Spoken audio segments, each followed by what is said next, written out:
আসসালামু আলাইকুম। এই ভিডিওতে আলোচনা করব আমি ব্যঞ্জন সন্ধি নিয়ে। আগেরটায় আমি আলোচনা করেছিলাম আমি বিসর্গ সন্ধি নিয়ে, বলেছিলাম ধাপে ধাপে আসবে, তো কথা না বেরিয়ে শুরু করেছি ব্যঞ্জন সন্ধি। আসলে শর্টসে তো বেশি ডিটেলস আকারে দেওয়া যায়, তবু যতটুকু চেষ্টা করবো যতটুকু পারি। তো ব্যঞ্জন সন্ধির মধ্যে আমি প্রথমে একটি ছন্দ শিখে দেব, ডোনাদি তাজা লিচু। ডোনাদি তাজা লিচু, ড ন দ, ত জ ল চ, এগুলো যদি কোনো শব্দে দেখেন, এই শব্দগুলো যদি কোনো বাক্যে দেখেন, এই শব্দগুলো যদি থাকে, তা যদি ডাবল থাকে, যদি কোনো ওয়ার্ডে এই শব্দগুলো ডাবল থাকে, তাহলে প্রথমটার পরিবর্তে খণ্ডত অথবা ত হবে। উদাহরণ দিচ্ছি, সজ্জন। এই সজ্জন ডাবল যে আছে, ওই প্রথম জয় বলছে সৎ খণ্ডতা যোগ জন। সৎ খণ্ডতা যোগ জন। আমি যদি আপনাদেরকে আরও যদি উদাহরণ দিই, তারপর যদি বিপদ জাল, বিপদ জাল, বিপদ যোগ জাল, কুদ ঝটিকা, এই যে কুদ যোগ ঝাটিকা, এইরকম হচ্ছে নিয়ম।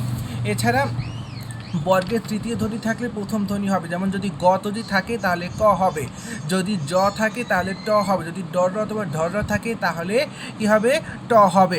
তার যদি দ থাকে দ, তাহলে ত অথবা খণ্ড ত হবে, যদি ব থাকে তাহলে প হবে। যেমন বাগদান, গ আছে, বাক যোগ দান। তারপর হচ্ছে ষড়যন্ত্র, ডর আছে, ষট যোগ যন্ত্র। মৃদাম্ভ, এই যে দয় ভ আছে, কী হবে, মৃদ খণ্ডতা যোগ ভাণ্ড, এরকম হবে।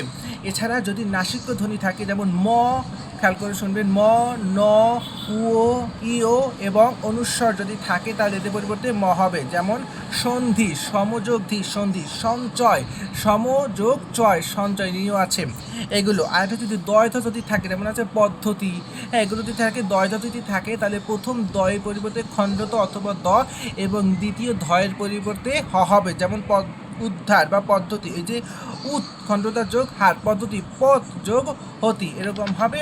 এবং আরেকটা যে শব্দের শেষে যদি ট থাকে তাহলে ত হয়ে যাবে, যদি ঠ থাকে তাহলে থ হয়ে যাবে, এবং যদি ইও থাকে তাহলে ন হয়। যেমন বৃষ্টি, বৃষ যোগ তি, বৃষ্টি। এছাড়া ষষ্ঠ, ষষ্ঠ যোগ থ, ষষ্ঠ। এছাড়া শব্দের মাঝখানে যদি চয়সা যদি থাকে তাহলে প্রথম চয়ের পরিবর্তে খণ্ডত অথবা দ হবে, এবং যদি এতে না মেলে তাহলে প্রথম চয়ের পরিবর্তে খণ্ডত দ হবে, দ্বিতীয় ছয়ের পরিবর্তে তালুবস্য হবে, দ্বিতীয় ছয়ের পরিবর্তে কী হবে, তালব্যস্য হবে। এটার উদাহরণ আছে একটা, আমি যদি উদাহরণটা দিতে পারি তাহলে ভালো হবে। যেমন এটা এরকম আছে। এছাড়া আছে বিসর্গ সন্ধি, কিছু নির্বাচনের সিদ্ধ আছে যেগুলো কোনো নিয়ম মানে না।